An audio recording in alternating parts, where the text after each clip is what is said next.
Well, the six-month anniversary of the Ukraine war falls tomorrow. 9,000 Ukrainian soldiers have been killed in that period. On the Russian side, casualties are even higher.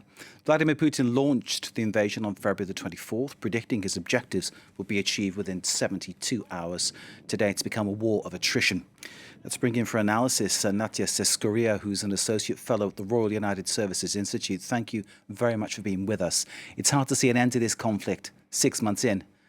What would you say would happen next? We're 6 months into a conflict. There appears to be completely a stalemate now. Thank you very much for having me. I think this week indeed marks 6 months from the beginning of a devastating war in Ukraine. And also symbolically, tomorrow, Ukraine commemorates its Independence Day, the independence that Russia is trying so desperately to take away and destroy in Ukraine.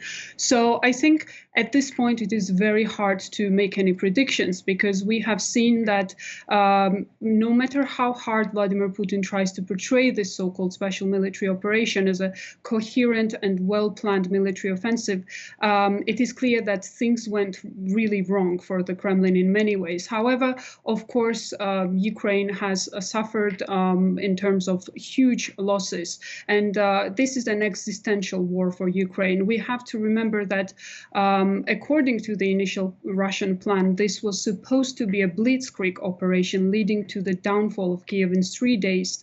And yet 6 months in, the situation is very uncertain. And at this point, I think despite of efforts, we see that the peace talks have largely stalled. And I think the West is also ready to be in this war in a long-term perspective.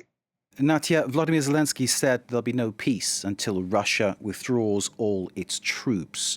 There's no sign from the Russian side of things that is anything that they would actually consider doing. And again, Kyiv in no mood to give up an inch, a centimetre of land in order to gain some kind of peace.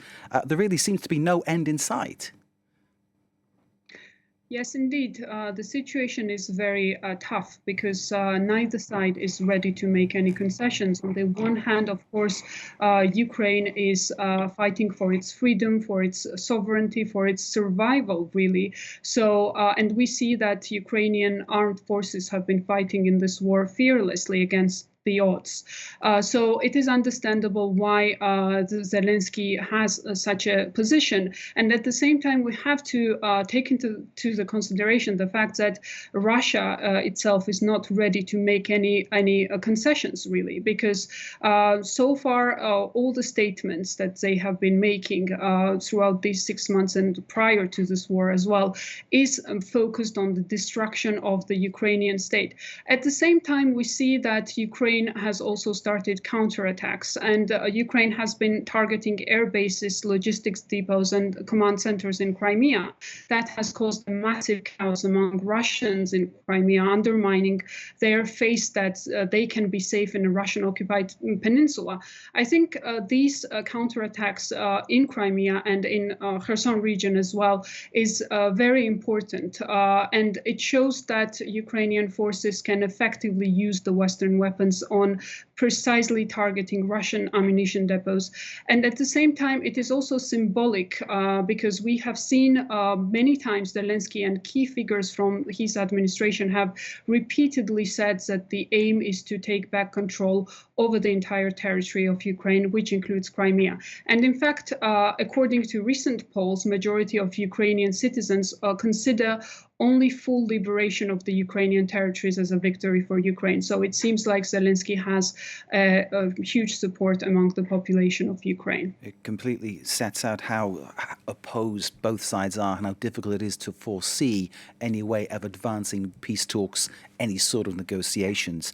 What about the situation at Zaporizhia, Natia? The UN Security Council is going to sit down and discuss that situation at the request of Russia. Russian troops currently occupying Europe's biggest nuclear plant.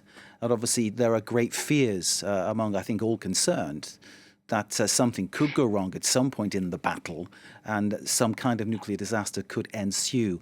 What are your thoughts on the situation? There are obviously considerable concerns and valid concerns around what's happening in Zaporizhia, around the nuclear power plant. And that is being seized by Russia and has been heavily and constantly shelled. While it's also worth mentioning that both sides accuse each other in using the power plant as a shell. At the same time, Russia is using this sort of narrative for its propaganda purposes, portraying Ukraine's intentions to use to cause a major disaster, basically. And fighting, as we see, is ongoing near the power plant. Yet the experts of the field also mentioned that the power plant itself can withstand heavy shelling. The sort of the narrative of the nuclear war has been always part of this so-called special military operation, and Russia has been quite heavily using these sort of threats. Yet I think at this point I don't see how Vladimir Putin is ready to launch a suicidal nuclear attack, and that would eventually, I think, trigger Western allies to be directly engaged in this war. Indeed. Worth pointing out, I think Zaporizhia is something like 6 times the size of Chernobyl. It is better protected. We are told there are amazing concrete cases around the reactors, but nonetheless, there is still that fear of what might happen. Natia Seskoria of the Royal United Services Institute, thank you very much indeed for joining us here in France 24. We appreciate your time and your analysis. Thank you.